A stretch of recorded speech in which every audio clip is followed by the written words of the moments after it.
As I told you earlier, one of the great things I think about today is that we're having this opportunity to hear from two other state system projects. Thanks again to Jerry Hanley for the insights that he provided us earlier this morning.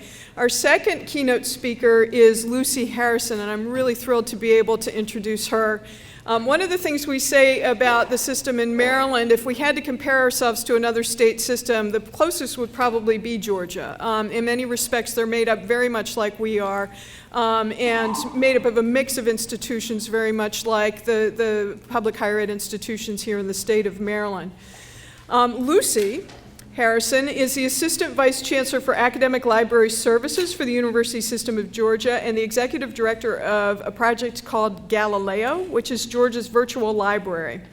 Affordable Learning Georgia, we've heard about Affordable Learning California, now the Affordable Learning Georgia ALG program, a University System of Georgia initiative that's run through Galileo, has saved college students in Georgia over $40 million and is helping to increase student success across the state.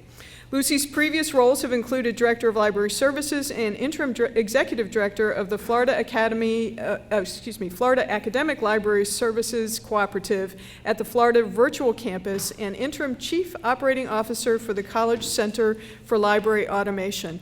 Please join me in welcoming Lucy to the stage. Thank you. All right, can everybody hear me okay? All right, let me set my stopwatch here so I can keep to time as much as possible. Thank you for inviting me here today. I thought I had like the longest title in the world, but Jerry and MJ have a very similar title, so I'm gonna stop complaining about it. So obligatory slide about my organization, where I'm from. The Affordable Learning Georgia program is part of Galileo, which is part of the University System of Georgia. We represent the 26 public higher ed institutions of the university system. We have a board of regents, we have a chancellor. Galileo, which is the library side of the organization, has been around since 1994. ALG is our newest program. It's been fully funded since 2015. As of right now, we have 2 full-time staff in our Affordable Learning Georgia program. One of those we're about to be hiring for. So one of them's about to retire, and we'll be hiring somebody new if you have anybody who's interested in moving down to Georgia. And then, of course, there's a lot of support from the larger Galileo organization. Myself, we have marketing communications folks that pitch in, we have web developers and so on and so forth.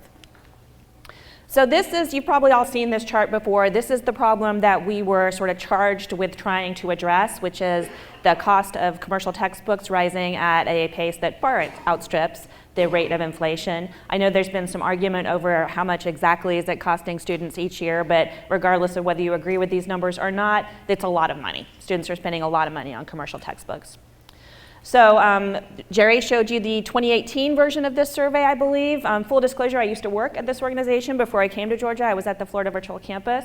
So what we're showing here is that, you know, in a system where all of the emphasis is on increasing graduation rates, increasing student success, when students, 2/3 of them are choosing not to buy required textbooks, they're not going to do as well in the class. When they are choosing to take fewer classes, it's going to take them longer to graduate. So this is a slide that has had a lot of impact in our state. As far back as 2011, the Board of Regents were proactively looking at ways to help address this, and Marie Lassiter, whose report was done in 2011, she's the one who's going to be retiring here shortly. So we looked at open textbooks as a way to address this, 8 years ago? Brief history of how we got to where we are. We started in 2012 with a Complete College Georgia initiative. Many states have similar initiatives, trying to get students to get through graduation faster, retain students, get them out into the workforce more quickly. 2013, we piloted a project on textbook affordability. 2014, we put our Georgia campus champions and library coordinators in place. So we asked the provost at each institution to identify somebody from the library and somebody who was a OER champion or could grow into an OER champion on campus. And then we use that as our kind of initial community that has changed over the years, but we use that as our kind of sounding board and a community that we're going to use to help grow this.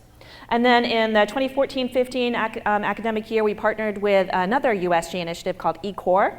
So we have, this is an opt-in program for the university system to provide the gen ed core courses online, greatly reduced tuition. They all use the same textbooks. Even though it's opt-in, I think 23 of the 26 are members at this point. So this was sort of an already established, very consistent way of delivering materials, and we partnered with them to get all of their textbooks available, ideally OER, but at least at no charge to the students. So what we discovered through all of this, through our initial pilots and through our work with eCore and others, was that faculty need first to know that open educational resources are a thing. There was not a great deal of awareness about what OER were. Then they need the time for themselves or working in a team to go ahead and move their courses to one that uses OER or low-cost materials. So here's just an example of others' assistance that they may need to bring in as well. And then eventually recognizing them for their work through tenure promotion and so on and so forth. And I will say that this last one is something that we're still struggling with. So you should see a lot of comparison, a lot of what Jerry was saying this morning reflected here as well. If you hear both of us say it, which you will through this, I think you can take that to the bank. If we're both saying this is important, you can definitely count on that. So ALG was funded then fully in 2015, and where our focus was on reducing the cost of textbooks as well as some enhancement of the Galileo library services as well. So our core strategies have been from the beginning to provide incentives through grants to incentivize instructors to redesign their courses around low-cost or free materials. Build an engaged community of educators. We started there with those campus champions and library coordinators. Partner with other leaders around the state rather. So eCore will be one example, but we are partnering with others, including university presses, the faculty learning communities that are going on in other areas of pedagogy. Ultimately, our goal is to reduce the cost of textbooks to students and increase their student success. So we have the grants that I mentioned, which is our primary mechanism of incentivizing faculty. We have 3 different sizes. Standard is up to $10,800, and that is for a normal class, a team of faculty. We have a large grant as well, which is up to $30,000, which is only if more than 500 students are going to be affected in a year on an ongoing basis, and that's typically outside. And they don't all. We have a process by which they apply for these grants, so not everybody gets the full amount, but that's kind of where we max out. And then we have a new category called mini grants that we just implemented, which is for kind of going back if something needs to be updated, if there's some ancillary materials that need to be created, but it's not a full implementation. Then we have a mini grant, which is up to $4,800. This is to support faculty time, travel, materials, additional support that they may need. And again, we don't necessarily fund the full amount. They submit a proposal. That proposal goes through a peer review process, and then the reviewers recommend particular projects. We take a look at it and kind of run it through another screen, making sure the same institution's not getting all the grants, making sure that if there are things that are supporting other initiatives throughout the system, that those get maybe a little extra boost. And then we do a contract. The contract is with the institution, not with the instructor, in case the instructor leaves, which has happened. At this point, all 26 of our institutions have been awarded grants at some point. We've had 470 applications, and we were able to fund 307 of those. So the proposal that's submitted becomes a statement of work. The statement of work gets attached to a service level agreement with the institution, and then we give half the funds at the beginning of the work and half the funds once the final report is submitted. And the final report is only submitted once the course has actually been taught using the materials. Today, how's it going? Well, I think I told MJ 40 million. Our recent data's in. We're now up to 55 million that has been saved on textbook costs. Over 330,000 students have benefited. And if all of the grants that we have currently funded keep going, that will be 20 million a year.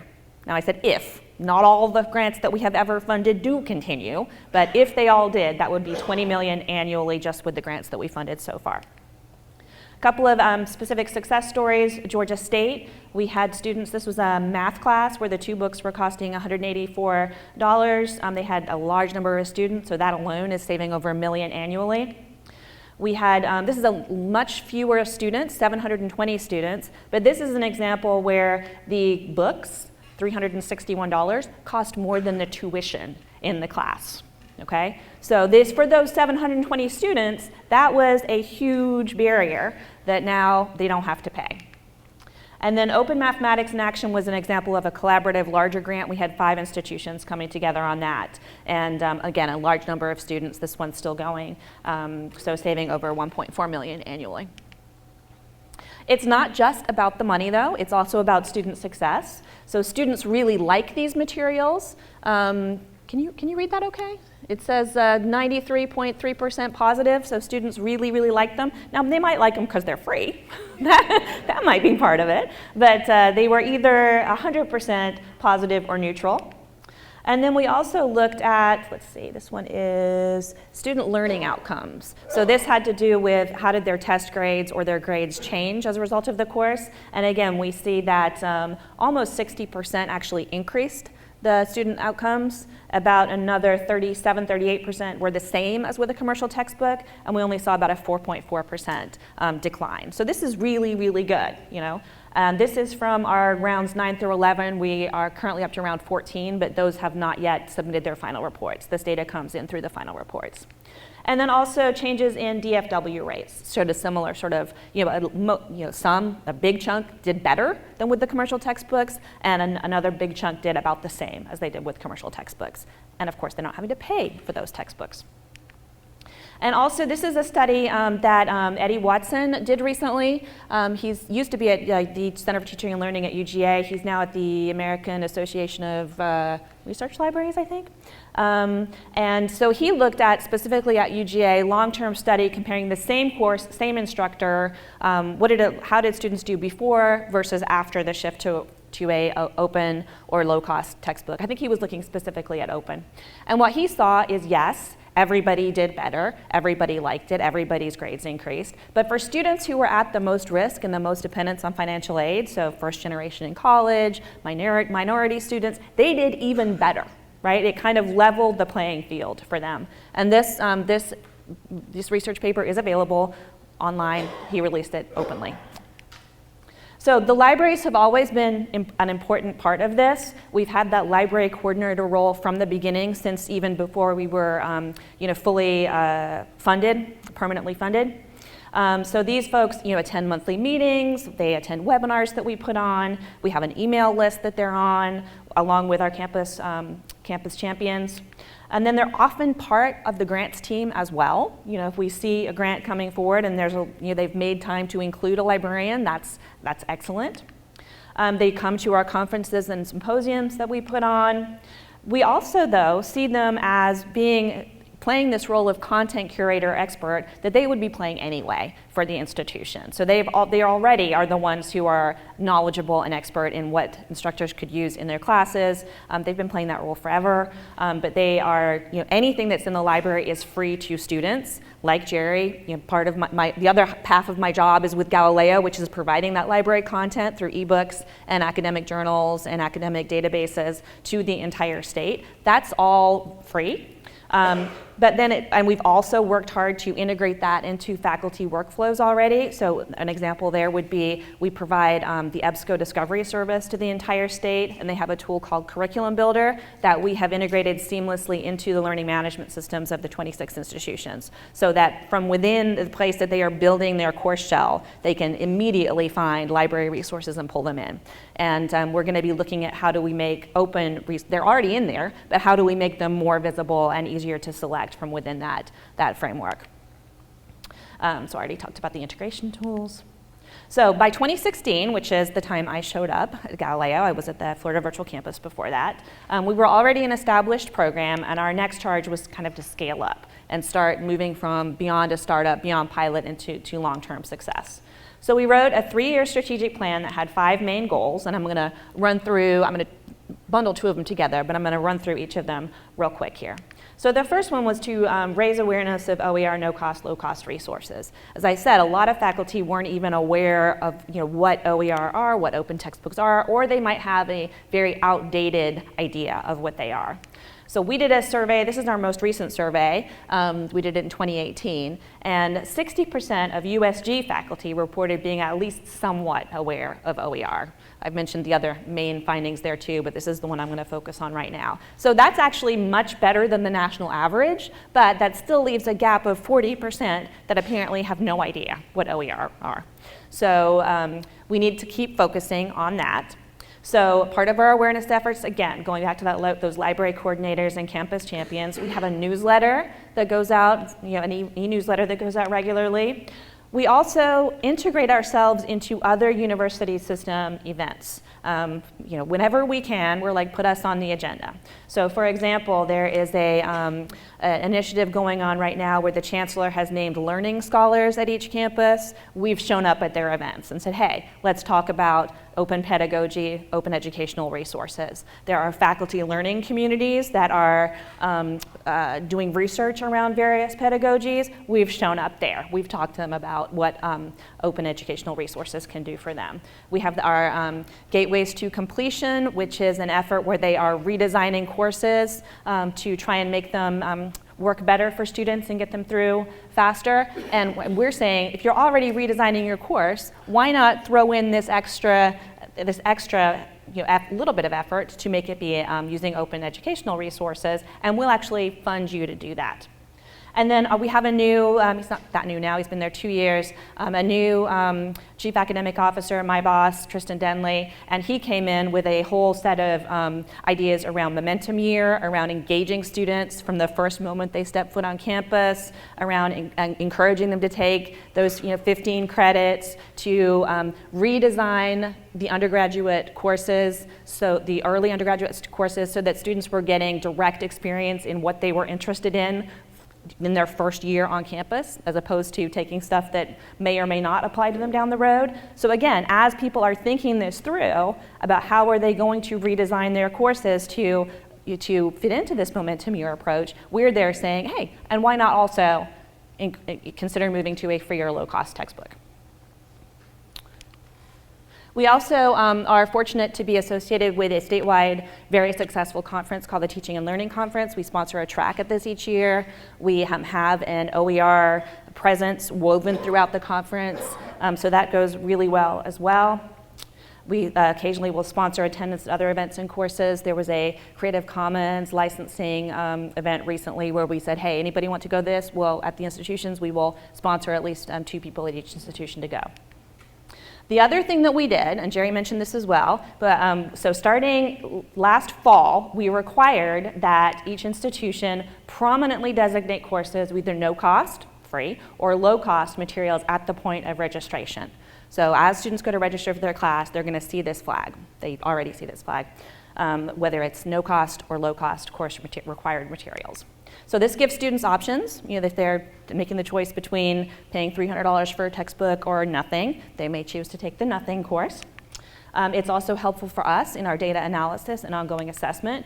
And of course, it raises awareness. There's a big peer pressure component to this. The idea was that we need to make sure everybody sees this and it's front and center. We're not going to force people to move to open resources, but let's prod them gently in that direction. So it was optional in summer 2018, required in fall 2018. I've now seen the data from both fall and spring. Just if you're interested, the way we did it was in Banner. Everybody uses Banner, so we just put a code in there. We gave training. We have FAQs on our website. Nobody had any trouble getting that code in Banner. 100% of institutions got the code into their Banner system on the back end. Many of them had issues on how it was displaying to students or how the courses were being coded.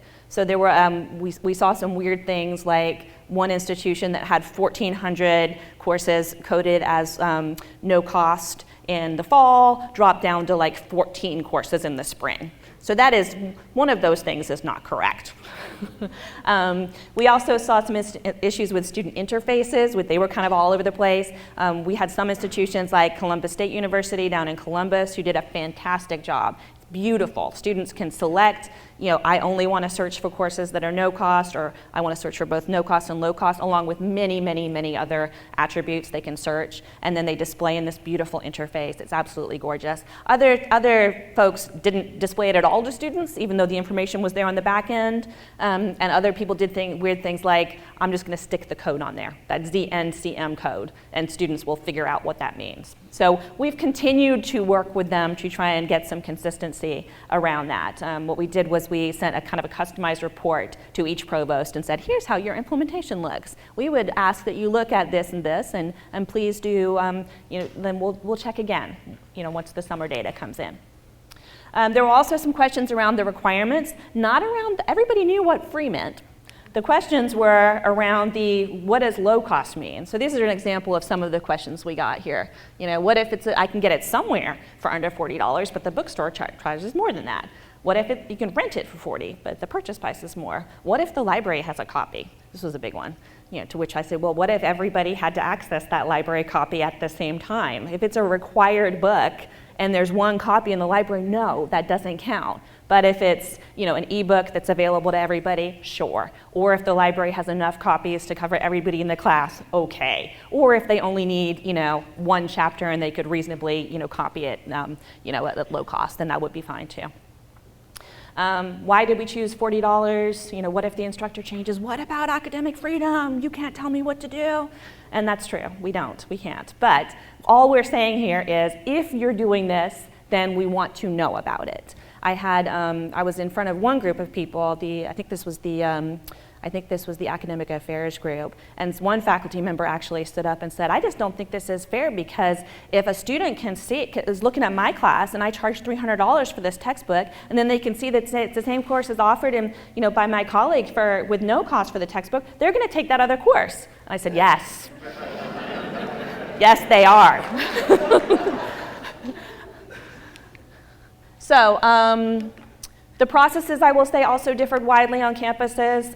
Textbook pricing is gathered by different people. We do have a general requirement in the state that this information be available online to students prior to class starting, but how that got interpreted at each institution is very different, so we might need to look at maybe getting some better process around that. The deadlines for when they have to submit the textbook pricing to the bookstore, for example, varied widely.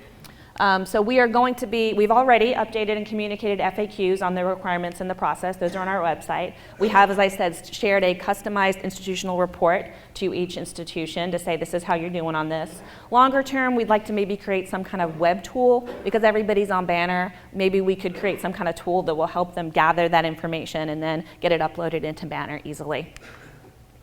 So that was the raising awareness part. Supporting OER implementation and creation, mostly what we're doing here is our grants process. That's how we're moving forward with that.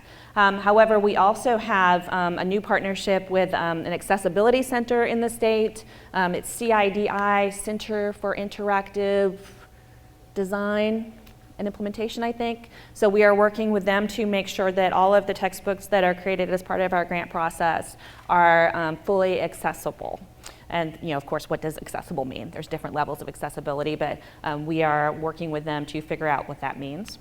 We also have a new program that we're piloting right now. Have any of you heard of Reacting to the Past or Reacting games?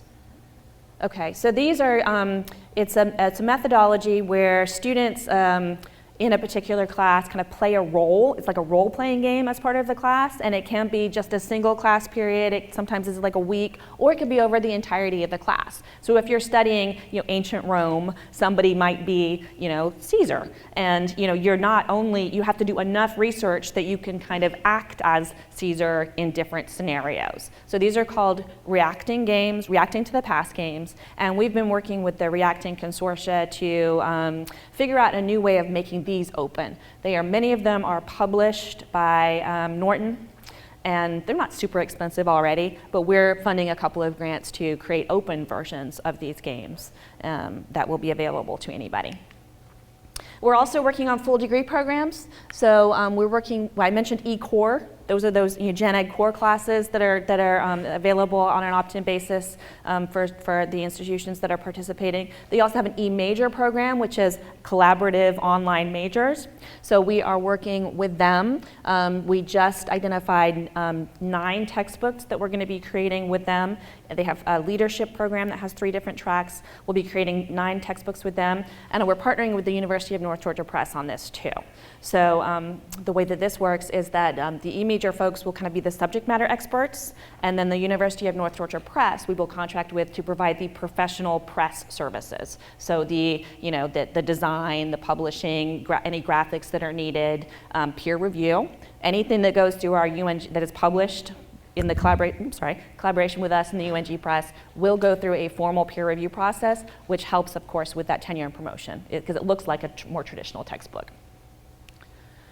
And then we're also focusing on what we're calling department level scale-ups. So we've given a lot of grants at this point. I think it was 307, did I say? And oftentimes we will give a grant to a particular course in a department, and that course, or maybe a couple of courses will be using it, but there'll be other courses in the same department, same course, using a commercial textbook. We would like to reach out to those areas where we feel we can make the most impact and say, hey, you've already got this professor over here successfully using an OER textbook for this Psych 1101 class. Why not take a little bit more money from us and get all of your professors in the department teaching that course on board?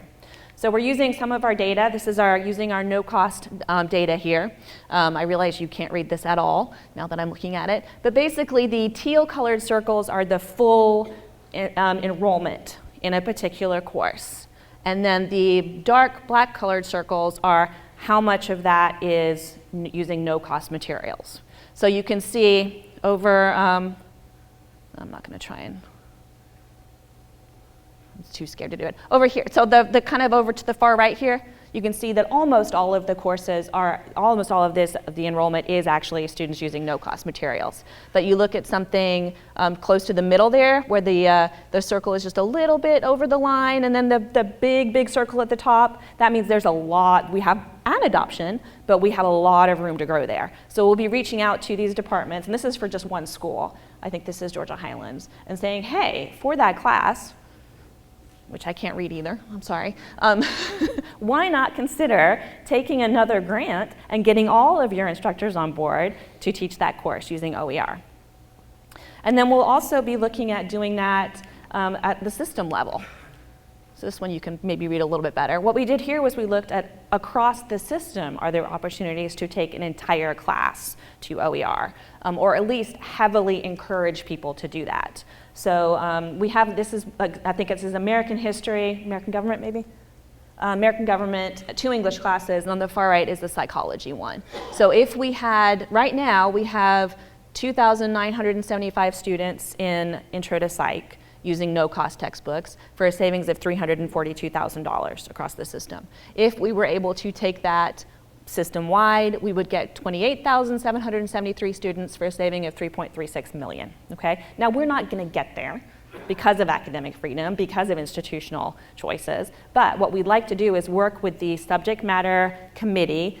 We have a Regents Academic Committee on Psychology. We're gonna work with them to understand what their requirements are and make sure we can say that we have open materials to hit every single one of those. If they say, oh, well, we can't use it because of this, then we'll say, well, we're gonna do this then, right? We're gonna create this. We're gonna work with you to create this so that there's no excuse not to be using these open educational resources in this class. Any possible objection that anybody can have will realistically have been covered. The other thing we wanted to do was expand and improve our data collection, analysis, and reporting. So again, those no-cost and low-cost indicators have helped with that. I will say again, the low-cost data I think is really problematic right now. People are having a really hard time with that. The no-cost seems to be pretty straightforward. People don't really have a problem with that. So that's where we're focusing on for right now, and then trying to improve the collection of the low-cost data. We also worked really closely with our Board of Regents budget staff, right? So we were reporting out, these fantastic numbers of saving, tens and tens of millions of dollars a year, but we needed to make sure that they were comfortable with those numbers. So we took a really close look at our data, worked with them, and we are reporting, the numbers we're reporting now are very, very conservative. If it has not been actively confirmed as it was a grant that we provided and that those grant materials are still actively being used in the class, and it has to be proactively confirmed. We can't just assume. That's the only time we're reporting it out. So the numbers that we're saving are on the low end because they could have been adopted someplace else and we don't know about it. It could be continuing and they just didn't tell us it's been continuing. We also created a new data center, and I'm actually going to jump out of the presentation here and show this to you. Let me end slideshow. So if you go to our Affordable Learning Georgia website, which is conveniently affordablelearninggeorgia.org, this is the main site right here. And then we have we have our repository of open learning materials, we have statistics, research, and reports, we have information about the grants. Those are the main 3 things. We have a direct link to our data center over here on the About page. We also have, if you're interested in those FAQs about the course catalog designators, those are right here, but I'm going to show you the data center real quick. Because one of our values is openness and transparency at Galileo, so we have everything out on the web. So down here we have a Power BI version of the reports. So you can see here, and this is through fall 2018. Let me go back to, this is 4 different slides. So here you can see the student savings by each institution in each subject area by academic year. And I know it looks like we took like a massive dive here in this last year. We didn't. We just don't have the last half of the year up there yet. And then that was student savings. This is number of students affected. This is total grants awarded by institution. This one's taking a little while to load there. And then this is the information I showed you about the student learning outcomes. So this is that data about how the students changed, their student perceptions changed, how their retention changed, and you can select a specific subject area if you're interested, a specific institution, a specific round of grants. All of that's out there. You can look at it, do whatever you would like. The other thing we have is the actual spreadsheet that all of this is pulling from. So it's massive. Here it is. So I just want to show here kind of our methodology for how we're having to go back and get everything. So here's kind of the big news here. $45,000 in confirmed grant savings, plus the work we're doing with OER is another $10 million. We have our data definitions down here. We have by year, and then if you go to the different tabs, you can see every single grant we've ever awarded, how many students, is it still in progress? Let me see. Let me go back up to the front and scroll over a little bit. The other thing I wanted to show you here was this. So remember I said we only counted if it's confirmed. So you can see that we have a few grants early on that we don't know. The instructors left or didn't respond to us. We can't track it down. A few things have been discontinued. Not everything that we fund is going to stay forever, but we've had pretty good success here. So all of that's available on the website. And then the other thing is that we went, and this was a great marketing tool, we created specific reports for each institution. So you look at somebody like Georgia Highlands College, we just used that data, plugged in a beautiful template that shows them, this is how you're doing, Georgia Highlands. And you can see what your cumulative savings are, how many students have been affected, how are you ranking against your peers in the state? And then grants by subject area, and then here's a list of specific grants. So this is something that administration can take a look at and see quickly how are they doing. All right, back to the slideshow. And again, all of that is available on our website. Anybody can get there and look at it. And then the last thing we were going to do, the last strategy that we're looking at is supporting development of open pedagogy and new technology. So OER-enabled pedagogy is kind of brand new, and this is what we're starting to talk about with our faculty learning communities, with the Chancellor's Learning Scholars. As we are speaking with the people who are redesigning their classes, we're saying why not redesign your classes to not only use an open textbook, but also take advantage of the things that you can do, the different ways your students can learn because they are using an open textbook, because we have the 5 R's here. So one of the examples that we're using here is renewable assignments. You think about a typical assignment, a student writes a paper, the instructor reads it, they get a grade, it's thrown out, nobody ever uses it again. What a waste of time and effort and energy, right? What if they could create something that would actually go beyond just getting a grade in the course, but actually be helpful and useful? So these are new artifacts, essays, poems, videos, songs that are either open from scratch, they built it themselves, or remixing or revising an existing OER. And then they're invited to publicly share those, make them OER, and be able to be available for other people to do something with. So a few examples here. And let me say, these are not examples from the university system. We are just starting having this conversation. These are examples from the world at this point. But an open textbook would be an example.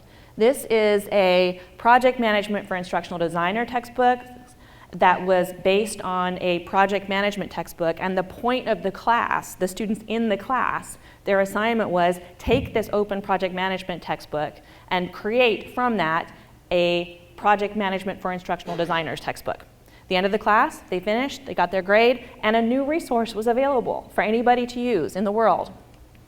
Another, a very common one that many people are using already and may not realize it's a renewable assignment is creating Wikipedia entries.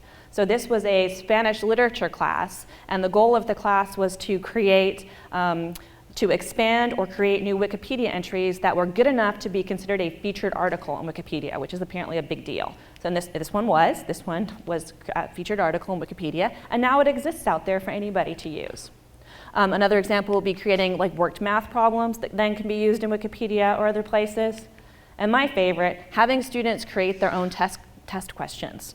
So this was example of an instructor explaining why he has students write their own test questions. So this is an open materials, as we know, often don't come with very deep test banks of questions. But his feeling here is that if a student knows enough about the subject to not only write a question and the correct answer, but also up to 3 plausible alternative answers, then they really understand the question, right? So why not have students write their own test questions? You got 20 students in the class, yeah, they'll know the answer to 1 out of 20 of the questions, but they won't know the other 19. So moving forward, what are we gonna do? We are constantly wanting to improve the OER quality and scope. We want to get more ancillary materials available to instructors. We created that mini grant program, as I said, specifically to try and create more ancillary materials. Also, we are hoping to create textbooks in better, more accessible formats, as I mentioned, but also more responsive and editable formats.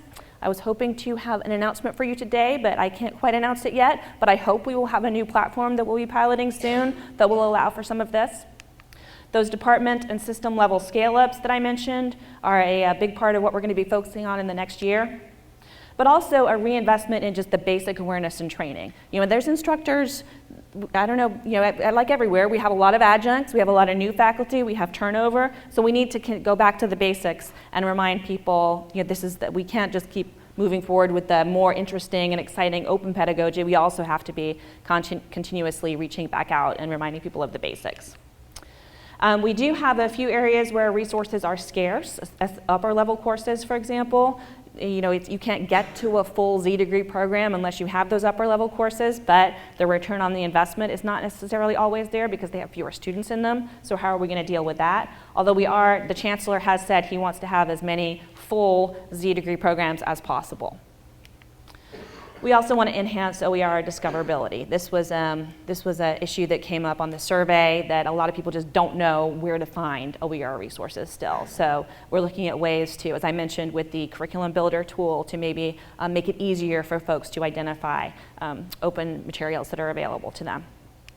And then, so those are kind of in the next year or so. Even further out, where are we going to go with open pedagogy? I'm not sure. We're hoping that this will turn into something that really resonates with instructors. We had our first round of Chancellor's Learning Scholars, and we introduced this idea to them, and we have heard anecdotally that a number of the faculty learning communities have been looking at open pedagogy, but we haven't seen the results of that yet, so we're not sure how that's going to go.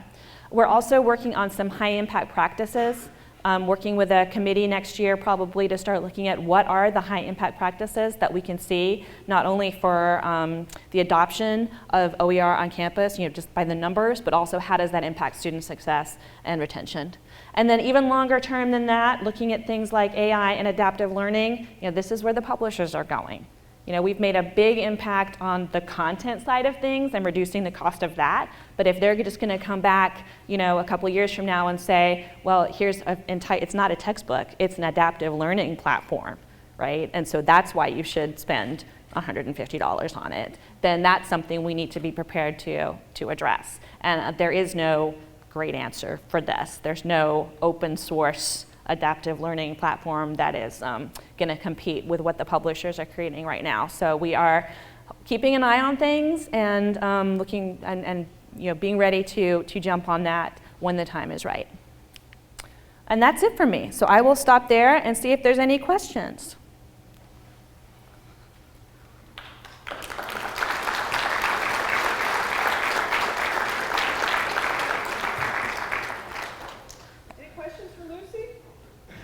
I know it's almost lunchtime, but I'm going to feel bad if I don't get at least one question. Yes? When you hand out grants, do you have like a set of criteria that you focus on, like common courses would get them, or the Z degrees would get them? Do you show the people who are applying how the favorites are going to be treated? Yeah, so there is a rubric. If you go to our grants page that I mentioned on our website, there were kind of three main sort of red icons, and the far right one had to do with grants. If you go there, you'll see kind of all the information about the grants and what the rubric is. There's kind of a base level rubric that our reviewers are doing. Does it look reasonable? Is it addressing a need? Do they have the faculty expertise? The layer that you're talking about, is it going to help us move towards a full degree program? That's kind of that extra layer that we put on top. Now fortunately, we have been able to kind of,